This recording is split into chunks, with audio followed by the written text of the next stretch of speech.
My husband and I, we were having a lot of problems.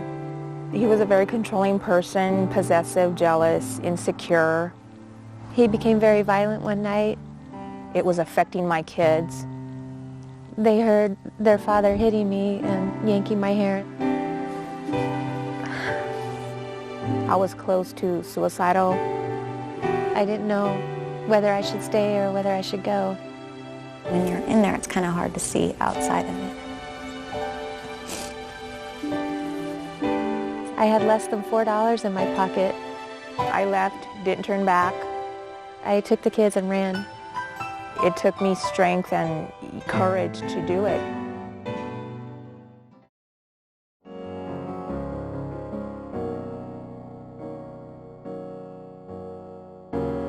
Domestic violence is defined by the Department of Justice as a pattern of abusive behavior in any relationship that is used by one partner to gain or maintain power and control over another intimate partner. Domestic violence can be physical, sexual, emotional, economic, psychological, or threats of action that influence or intimidate, manipulate, humiliate, isolate, frighten, terrorize, coerce, threaten, blame, hurt, injure, or wound someone. The CDC stated that more than 31% of women in the United States have been physically abused by an intimate partner at some point in their life.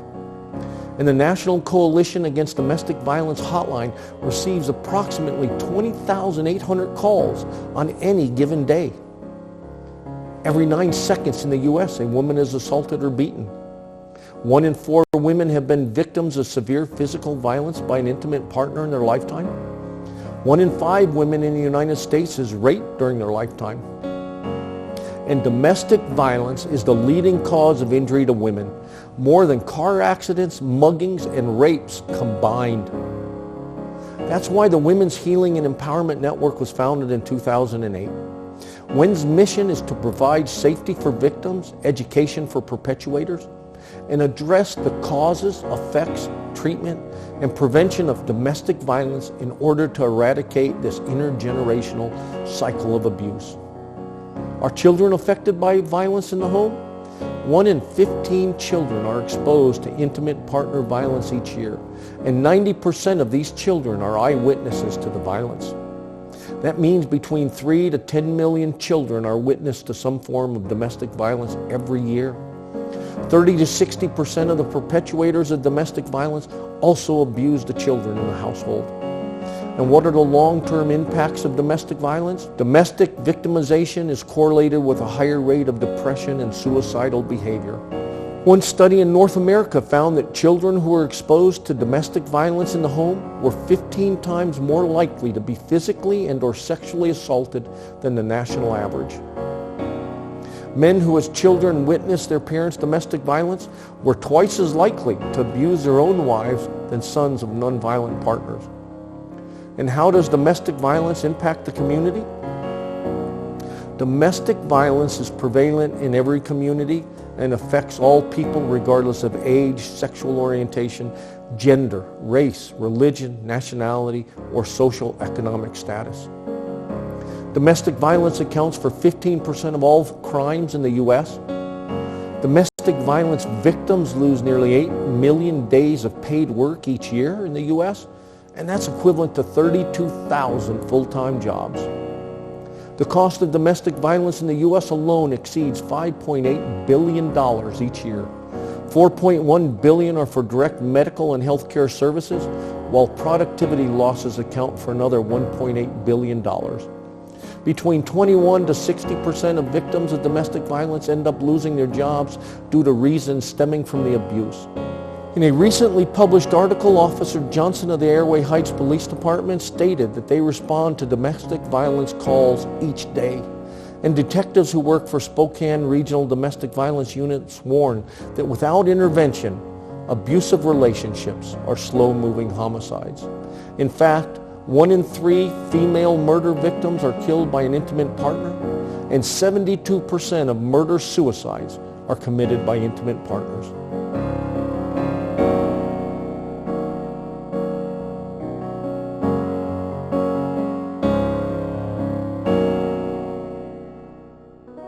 Women's Healing and Empowerment Network began many years ago when, as a young pastor's wife, my husband and I, we had to deal with some of our members who had been abused.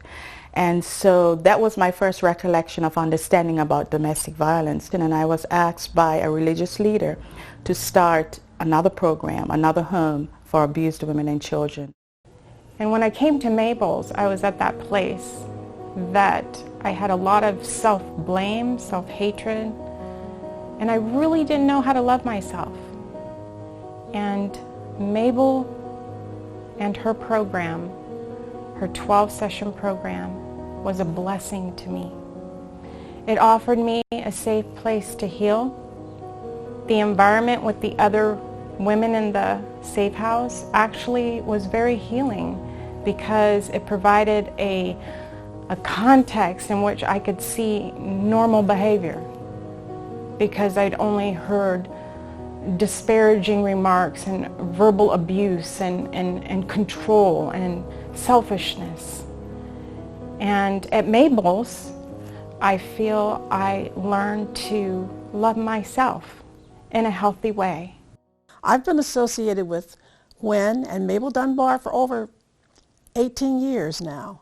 I started as a house manager or an advocate for the house. I went to various appointments with the ladies. And I guess I should back up just a little bit and let you know that Frida's is not so much about sheltering as it is about educating, because women aren't taught the things they need to know to understand when abuse happens. They have to learn what abuse is. So it's a whole entire educating process. What happens when you have verbal abuse, what to do, what happens when you're greeted with physical abuse, and what to do. So Frida's is not just sheltering, but it is educating. I really wanted to understand why I would allow people in my life that brought harm to me. And that harm could be physical harm, it could be emotional, financial, spiritual, verbal abuse, intimate partner violence that I've allowed. Not only do I allow it, but I labor to stay in that relationship with some expectation as though it's going to get better or my efforts will change the situation. It took one day at a time of him changing my perspective. And sadly, I fell trapped to his lies. And one day I woke up not even able to recognize myself. Well, Women's Healing and Empowerment Network seeks to help individuals understand why are you attracted to an abusive partner, or that's for the female victim, or for the male victim, and I'm just generalizing here.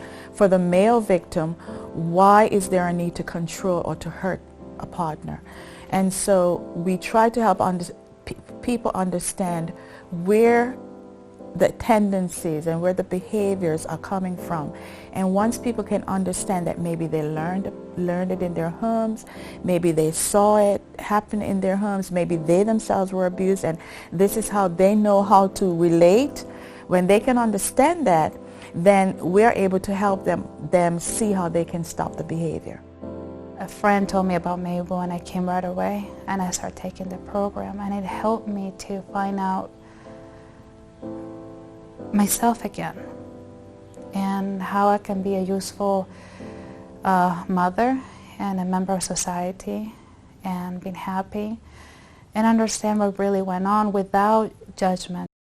I am involved with Women's Healing and Empowerment Network, or WHEN, because women need safe representation. Women who are involved in abuse need to have a safe place to go and recover from abuse, whether that be psychological, physical, or sexual abuse. I've known Mabel for a long time now. I've known her for over 25 years and have seen her start this mission, start this nonprofit a long time ago, and I was thankful when Mabel asked me to be a part of this network, because I really believe that we have needs in this community, and some of these needs are very difficult to help. When someone needs a shelter, when someone needs healing, especially some of our ladies in our community, and they're in dangerous situations. That's something that is definitely a great need in this community. I became involved with the Women's Healing and Empowerment Network approximately 5 or 6 years ago. Well, our goal was to get away from my dad. We came here from West Point, Mississippi back in 1962 to get away from my dad. We got as far away from West Point, Mississippi as we could.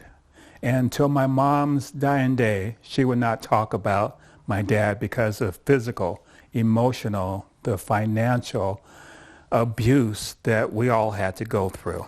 Frida's Healing Center is a home where women and their children who have been abused can find a safe temporary place to stay where they can get support, and we provide as many services as needed to help them succeed. I am one of the board members, have been for several years, and I really appreciate what that organization is doing for those that have serious needs, and I'm also, as a physician, providing limited medical services to folks especially that come into the shelter. We serve whoever comes to us in need, really. I grew up in a domestic violence situation with a father who beat me and my mother on a regular basis, and so it's something that I'm very passionate about from a personal level, and then I've seen it out in the community and everything, so I know how important it is and how important stopping it is. In working with domestic violence victims for many, many years, I saw that there were individuals who came and they wanted to get help. They wanted to stay out of, they did not want to be abused, but they were going back into the relationship. Statistics indicate that women leave anywhere from 5, 7, 9 times before they decide to stay out of it. And I wanted to have a program whereby women can understand what got them into that situation in the first place, and provide a way where they can be healed, they can understand the dynamics, and they would seek to live abuse-free lives. And so that's how the terminology healing and empowerment came into play.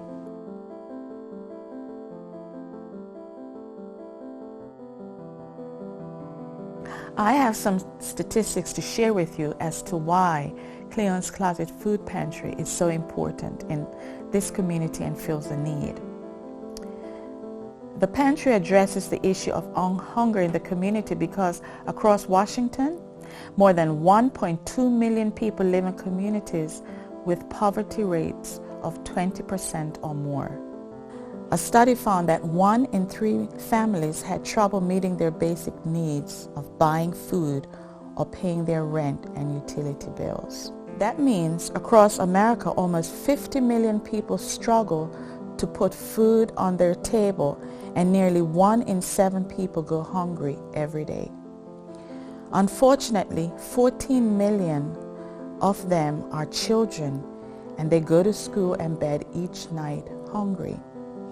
Every 2 months, Cleone's Closet Food Pantry hands out approximately 20,000 pounds of food to the needy. We're in partnership with Second Harvest to provide the food in the community.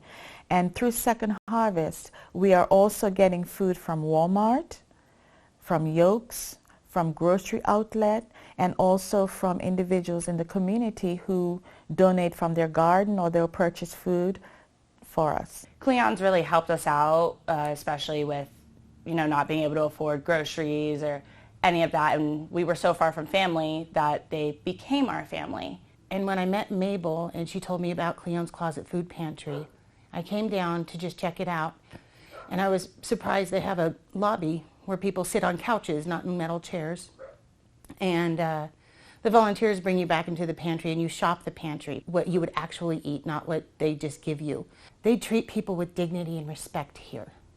They treat you like family. You don't just get given a box of food. You get to shop the pantry like a normal person in a normal grocery store. And it gives you a sense of empowerment that you can still be normal even though you're suffering and you're still struggling financially. But this isn't something that we can do without donors and without people helping.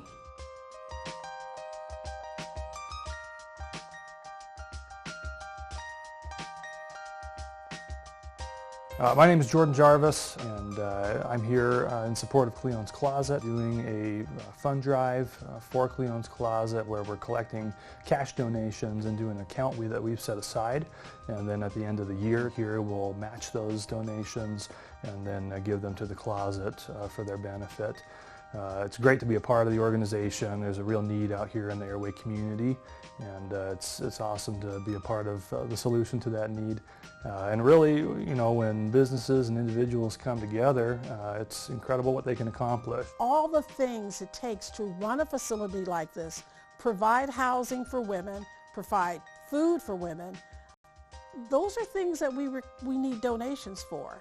And what I'd like you to consider is that most people don't consider a facility like this until someone in their home or in their immediate circle has a need to be sheltered.